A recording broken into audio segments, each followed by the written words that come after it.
What if the reason money keeps slipping through your fingers has nothing to do with how much you earn and everything to do with how you think? Most people spend their lives chasing bigger paychecks, hoping one day they'll finally feel secure.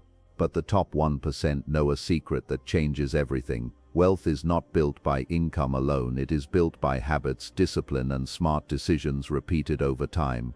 Jim Rohn often taught that success is something you attract by the person you become. The same is true for money. If you manage a little wisely, you can manage a lot wisely. But if you waste a little, more money will only create bigger problems. That's why some people earn thousands and stay broke, while others earn modestly and quietly build fortunes. In this video, you're going to discover how the wealthiest people think about money differently. You'll learn the habits they use, the mistakes they avoid, and the mindset shifts that turn ordinary income into extraordinary wealth. These are timeless principles anyone can apply starting today, no matter where they begin. Stay with me until the end, because lesson number 5 may completely change the way you look at money forever. Lesson 1. Spend less than you earn. The fundamental law of wealth creation is often the most neglected because it lacks the glamour of high-stakes trading or the excitement of a new business venture. Yet the top 1% recognize that wealth is not a function of how much you make but how much you keep. This gap between your inflow and outflow is the only territory where financial freedom can grow. Most people view a salary increase as a mandate to upgrade their car or move into a larger home, a phenomenon known as lifestyle creep. The wealthy, however, view that same increase as additional fuel for their financial engine. They understand that every dollar spent on a depreciating asset to impress people they likely don't even like is a dollar that has been permanently stripped of its potential to create future liberty. Creating margin is an act of rebellion against a consumerist culture that demands immediate gratification. When you spend less than you earn, you are effectively buying your own time. This surplus provides a psychological safety net that allows for better decision-making. You aren't forced to take a job you hate or stay in a toxic environment simply because you are one missed paycheck away from ruin. The top 1% don't just save money, they architect a life where their cost of living remains intentionally lower than their means. This creates a reservoir of capital that is ready to be deployed when opportunities arise, whereas the average person is usually too over-leveraged to take a calculated risk. The concept of living below your means today so you can live above your means tomorrow is a masterclass in perspective. It requires an individual to value their future self more than their current ego. This discipline is what separates the rich, who often have high incomes but zero net worth, from the wealthy, who possess assets that generate income regardless of their physical labor. By suppressing the urge to display wealth prematurely, you allow the power of unencumbered capital to work in your favor. It is far better to be a stealth wealth millionaire who controls their schedule than a high earner who is a slave to a mountain of debt and a calendar full of obligations. In the long run, the peace of mind that comes from financial stability far outweighs the fleeting dopamine hit of a luxury purchase. The top 1% prioritize this peace. They know that a life without financial margin is a life of constant low-grade anxiety. By mastering the simple math of spending less than they earn, they eliminate the primary source of stress for most households. This isn't about deprivation, it's about prioritization. It's about choosing the ultimate luxury, freedom, over the temporary luxury of stuff. Once this habit is ingrained, the path to significant wealth becomes a matter of time and consistency rather than luck or timing. Lesson 2. Make every dollar work. To the average person, a dollar is a unit of consumption, something to be exchanged for a coffee, a movie ticket, or a new shirt. Once that exchange happens, the dollar is gone forever. To the top 1%, a dollar is a financial soldier sent out to capture more soldiers. This shift in mindset from consumer to investor is the primary driver of compounding wealth. They view every unit of currency as a seed with the potential to grow into a massive oak tree of passive income. If you eat the seed, you lose the tree. If you plant the tree, you eventually get to enjoy the fruit for the rest of your life without ever having to work for it again. Wealthy individuals are obsessed with the job of their money. They don't let capital sit idle in low-interest accounts where inflation can slowly erode its purchasing power. Instead, they ask, how can this dollar replicate itself?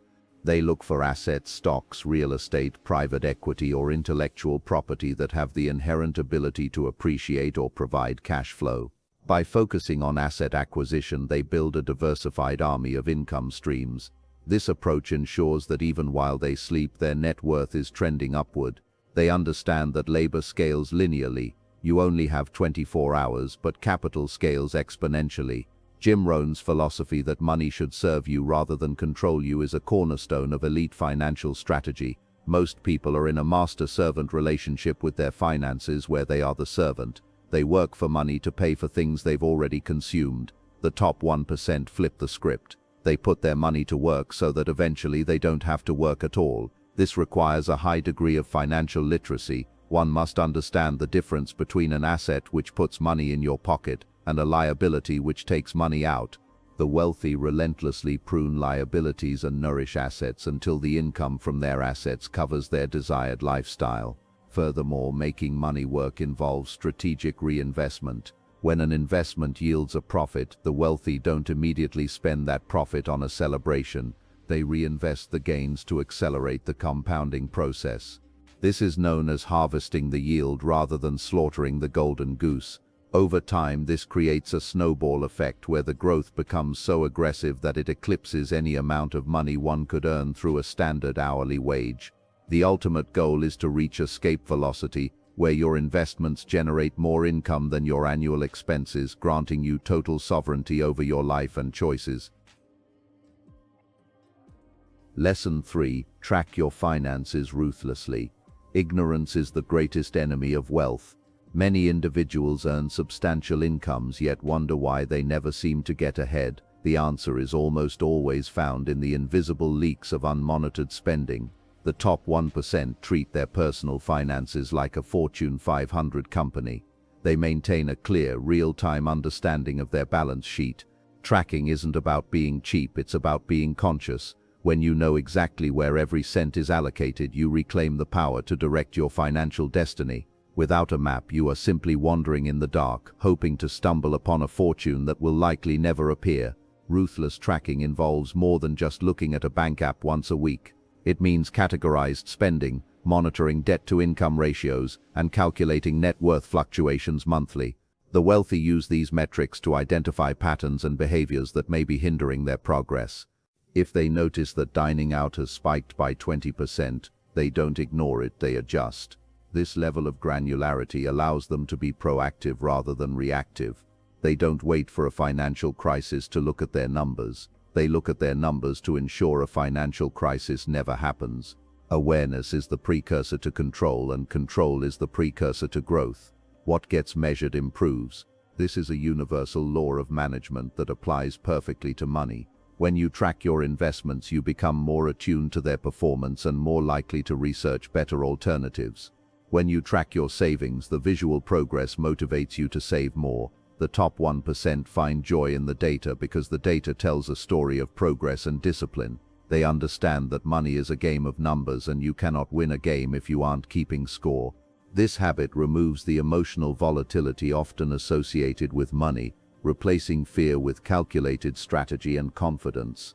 Moreover, tracking allows for accurate tax planning and legal protection, which are essential for wealth preservation. The wealthy know that it's not just about what you make, but what you keep after the government and inflation take their share. By being organized, they can take advantage of deductions, credits, and structures that the disorganized miss out on. In essence, tracking is the foundational habit that supports all other financial lessons. It is the audit of one's life that ensures intentions align with reality. If you are not honest with your numbers, you are lying to yourself about your future. Lesson 4. Invest in yourself first. The most powerful asset you will ever own is the 6 inches between your ears. While markets can crash and real estate can bubble, your skills, knowledge, and character are portable and inflation-proof. The top 1% understand that their earning capacity is directly tied to their value in the marketplace. Therefore, they spend a significant portion of their time and capital on self-improvement. Whether it's mastering a new technical skill, improving public speaking, or developing emotional intelligence, they recognize that becoming more leads to having more. This is the one investment where the dividends are paid out for the rest of your life. Jim Rohn's distinction between formal and self-education is a vital insight. Formal education may get you in the door, but self-education is what allows you to build the building. The wealthy are voracious learners who don't stop studying once they receive a diploma. They read deeply, seek out mentors who are 10 steps ahead of them, and pay for proximity to high-level thinkers through seminars and masterminds. They understand that a single idea from a $30 book or a $1,000 course could potentially generate millions of dollars in value. They don't look at the cost of education, they look at the ROI of the knowledge gained. Investing in yourself also includes maintaining your physical and mental health. A sharp mind requires a high-functioning body. The top 1% invest in high-quality nutrition, exercise and sleep because they know that burnout is the ultimate wealth killer.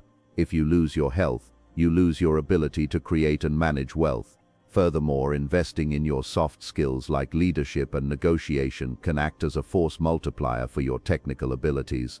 A brilliant engineer who can also lead a team and negotiate a deal is worth 10 times more than an engineer who can only code. Diversifying your skill set makes you indispensable. Ultimately, the goal of investing in yourself is to become the type of person who is capable of attracting and maintaining wealth. Wealth is often a side effect of a person's growth. If you took all the money away from a self-made millionaire, they would likely have it all back within a few years because they haven't lost the skills that created it in the first place. This realization provides an incredible sense of security. When you are the source of your own wealth, you no longer fear external economic shifts. You are the ultimate safe bet. By consistently upgrading your internal software, you ensure that your external results continue to reach new heights. Lesson 5. Think long-term, not instant gratification. The ability to delay gratification is perhaps the strongest predictor of long-term success, not just in finance but in all areas of life. We live in a world designed to sell us now, instant streaming, overnight delivery, and immediate credit. The top 1% resist this siren song by maintaining a decades-long horizon. They understand that true wealth is a slow-cook process, not a microwavable meal. While others are chasing the latest get-rich-quick scheme or meme stock, the wealthy are content to stay the course with proven strategies that take years to mature. They possess the boredom tolerance required to let compounding do its heavy lifting. Thinking long-term shifts your perspective on risk and reward. When you ask, what will this matter in 10 years, you stop making impulsive decisions based on temporary market fluctuations or social pressures. You become willing to endure short-term discomfort like driving an older car or working late nights because you are focused on the ultimate prize of total independence. The wealthy treat their time as their most precious commodity and their patience as their most powerful weapon. They know that a forest isn't grown in a season and a fortune isn't built in a year. This patience allows them to buy when others are panicking and hold when others are greedy. Small disciplined choices, when repeated daily over a long period, create a geometric progression of results. This is the slight edge philosophy. A person who saves 15% of their income starting at age 20 will be vastly wealthier than someone who saves 50% starting at age 50, even if the latter earns more. Time is the multiplier in the wealth equation. By starting early and remaining consistent, you leverage the most powerful force in the universe. The top 1% don't try to time the market. They focus on time in the market. They understand that the first few years of any endeavor look like a flat line, but the end of the curve is nearly vertical.